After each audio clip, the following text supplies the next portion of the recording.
If you know somebody who thinks gold and silver is a useless relic of the past, show them this video right here. Well, you know what's interesting is gold is still significant. I ask myself if it's a relic of a long history, why is there $1 trillion held in gold by the world's central banks plus the IMF and all of the other financial institutions? If it's worthless and meaningless, why is everybody still holding it? Well, you know what's interesting is all right, gold. There you have it, guys. You heard it first from the ex-Fed chair, Alan Greenspan himself. You heard me right. Ex-Fed chair, Alan Greenspan basically said in this quote right here, if gold is a relic of history, why do central banks plus the IMF still hold over $1 trillion of gold? If it's meaningless, why is everyone still holding it? Now, this is the topic of today's discussion. Now, if you are new to this channel, please hit that subscribe button right down below. Please hit the like button, because this is going to be a nice way for you to kind of circumvent, or, not circumvent, but pretty much educate people in your life who may say, oh, why do you have gold and silver? What's the point of that? It doesn't do anything. Well, what Alan Greenspan is pretty much trying to get at is pretty much that there is a return that you get from the appreciation, or I should say the devaluation of the US dollar over a long period of time in this current monetary regime. If we continue to have a foreign exchange regime where we compare, or we have currency pairs essentially compete with one another and vie for dominance, gold is pretty much going to stand on the outskirts, look at that and say, well, keep devaluing yourselves, guys. I'm just going to rise and rise and rise to the top. And this happens slowly but surely over time. Gold in the early 70s was around $30. And then currently right now, it's appreciated to about $1,780. Going from $30 to $1,780 is insane. Now, I know many of you hold Bitcoin and think, well, Bitcoin has done way more than that.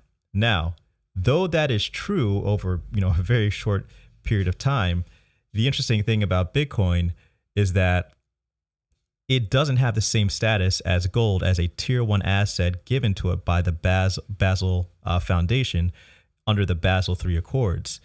Gold actually was listed as a tier 3 asset, basically saying it's, quote unquote risky, but it got lowered to a tier 1 asset to basically say, hey, central bankers and others, if you want a cash equivalent, gold is another option for you. It basically, as a tier 1 asset, is considered no different than cash. So if it's considered no different than cash, but its value is way more than cash, to me, it only makes sense to, and again, this is just for myself. For me, this is investment advice. But for myself, I have additional cash to put into different things. I have dollars for any liquidity issues that I need to solve in the near term or medium term. But for the long term, when it comes to just overall, solvency, I don't want that to be based on the worthlessness of cash. I want to have my overall solvency being, and again, thinking longer term here, to be buttressed by gold and other assets. Now, again, central banks hold on to this thing for a reason. And as they devalue their currencies, their own currencies, what they're essentially doing with their gold assets is overvaluing, or I shouldn't say overvaluing, but devaluing it. It's raising the price of their gold holdings. So though it looks like governments are shooting themselves in the foot, especially the US, they hold large amounts of gold. And if you look at the US, we hold the largest amount of gold of over 8,000 tons. Now, I know some people say, well, that's disputed. We haven't really checked to verify that in a long time, but let's just hold it where it is. Let's just say the US owns 8,000 tons of gold. If it's devaluing the dollar to this level or to this degree, let's say, for example, we default on our debt. We have gold relative to the value of the dollar to rely on if we need to sell those assets. We don't do that we haven't done that yet. So we aren't in that bad of a way to have to go down that path. Now, other central banks do have to sell gold, and they do buy gold, and they're a little bit more active in the markets.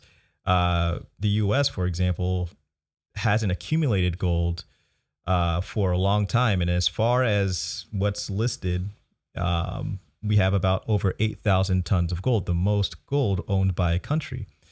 So again, if you look at our course of action of devaluing the dollar, it's actually, as far as our assets are concerned, the value of gold, in that respect, is actually increased relative to that. So when you look at central banks or the IMF, what Alan Greenspan is saying, he's saying, look, we're in this new monetary regime. Yes, we are devaluing our currencies, but we have a lot of gold to protect ourselves in case something goes very, very wrong.